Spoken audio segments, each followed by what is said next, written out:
I tried to talk to the gentleman behind me, John, the other day, and he said it's put me in with Habentech. Habentech is disability under a care plan. Now that's strings attached again. It seems to be a care group that's always trying to put you into property and key in a care element whereby it promotes, it's all part of the care industry.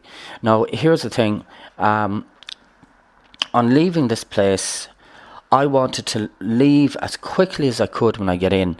In this place, they're jumping for joy at a chance for us to move on and be independent. That being the case, how do you answer that my path application when I first moved in as a vulnerable adult, not as somebody necessarily with schizophrenia or dangerous, that my path application was allowed to expire and I wasn't told about it. If you wanted to move me on when I was under high priority, you'd have told me about the path application and you would have moved me on. You didn't. You allowed it to expire. Why did you allow it to expire? Now tell me about it. There is no expiry for this. There is no expiry. What is important is if you engage with staff will support you with your housing, with your move on. Now, okay, I understand you don't want the support, that's fine. Then you're interested for the move on, independent living. That's yeah, if you let me finish. Independent living, that's fine. Then a proper application is done, then you engage with staff, you provide any... Okay, that's not what happened. We're going around in circles. There was a path application and you didn't move me on. And then when the path application expired, you were complaining about me not...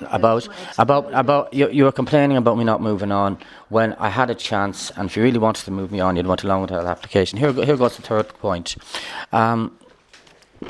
You indicated that you believe that a court transcript is a true reflection of events, and that you were not able to determine if look-ahead staff gave statements or whether it was the evidence of CMT. That you do not believe court transcripts are a true reflection of events. What happened basically was, once I was falsely committed under a lie at GP surgery, whereby I passed the sanity test and I said I was agreeable, and then they said I was disagreeable. I can do it really quickly for the benefit of the people around me. What happens is, when you say you're disagreeable and they leave after the sanity test, they immediately have their answer and commit you there and then. The fact that they went away for an hour and had to think about everything I said, and then came back and said I was disagreeable, that decision took an hour. If I was actually disagreeable, they wouldn't have come back an hour later and it would have been instant.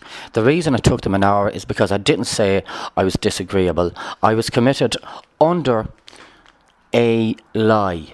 I had my liberty taken away, I was taken hostage and I was medically assaulted and all the rest of it. Now here's the thing about it. Once I was in there was evidence given to... Okay, I'll stop it here. What's it say here?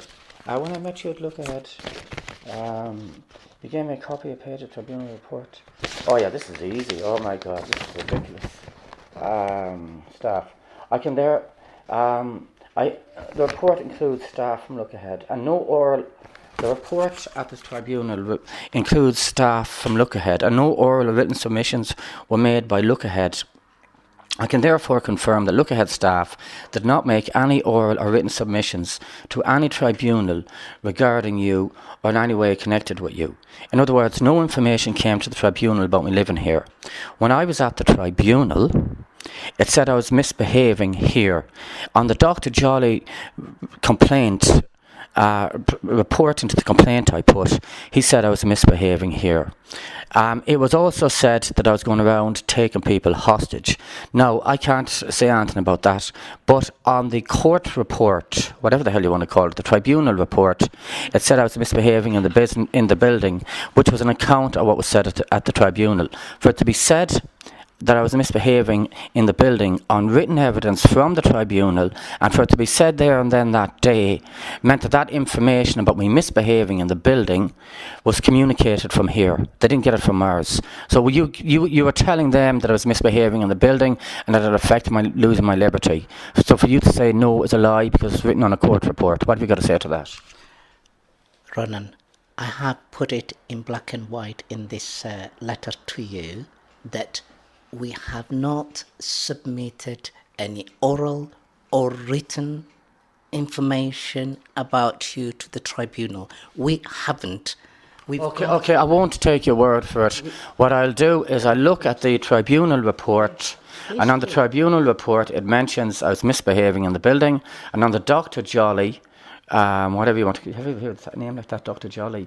On the Dr. Jolly, the senior consultant at Charing Cross Hospital, on the actual response to my complaint, he's actually said in that I was misbehaving in the building, etc. Now, information about me in the building was given.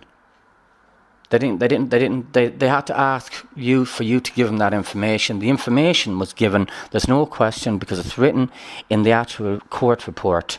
And I was there at the time, and I remember it being said, if you have a problem with that, take it up with the magistrate and take it up with the senior consultant. And that's contradictory to what you're saying. Take it up with the magistrate, but it happens to be true. I'm sorry. I'm sorry if you're saying otherwise, but it's written down in the court report. I can say what you want. I'm just going to read this out. Yeah. Well, I have put it in writing for you, Ronan. No, it is written. Anything. It is in black and white. Okay. I'm I'm sure in your mind. Okay. Yeah. If the court paper, the tribunal paper, if it says that Lookahead provided this information, you show me, and I could do it right now. I could do it right now. Yeah, because I don't think there will be any tribunal documentation. Okay, that's enough. You're going from the specific to the general to dilute things. So here goes. When asked how you would like the above issue to be resolved, you stated you'd no faith in the management team and you'd like to be given priority to move out into independent accommodation within a month. And let's see what it says here. Engage. Oh, yeah, here you are again. It says that you were sad about how I felt, but in order to resolve it, you'd be more than happy for me to meet with me again and for me to engage with you supporting me. In other words, that's you knocking on my door trying to push more care plans on me. I was first came into the building, you forcefully dispensed medication to me. And you said you don't dispense medication. There's cups out there, proof that you do dispense medication. Even when I was allowed to self-medicate, you took my repeat prescription and you still went to the chemist. The thing being that you received the medication every day in the office and you bully me into having to be there and take it with you, and somehow this is part of some support plan, or somehow by you forcing me to take the medication that you're given to me, you're caring for me, and therefore you've involved yourself in my care and I volunteered for it. I never volunteered for it. And when you were taking that medication from the second chemist while I was medicating from the first, that medication was dispensed outside the law. That was illegal dispensing of drugs. Basically, by law, that's drug dealing. Ronan, when you say you, are you referring to me as yousef? There's different types of you. There's you plural, there's you singular. Okay, or maybe... You singular basically means you. You plural means you collectively, well, you as a group. You can one say you obvious, as a group. One obviously, it's I haven't... grammar. Normally, I don't deal directly myself with the medication. But the most important is you have the right to take or not to take medication. Because, nobody is forced to take medication. Even if you speak to your care coordinator or the doctors, Yeah, that's in theory. If that's the case, why are you forcing me to take it each? Well, it's on camera. People are in the hallway, and you make us take it, and if you don't, you report us, and people are in fear of losing their liberty. And by having us on camera taking the medication,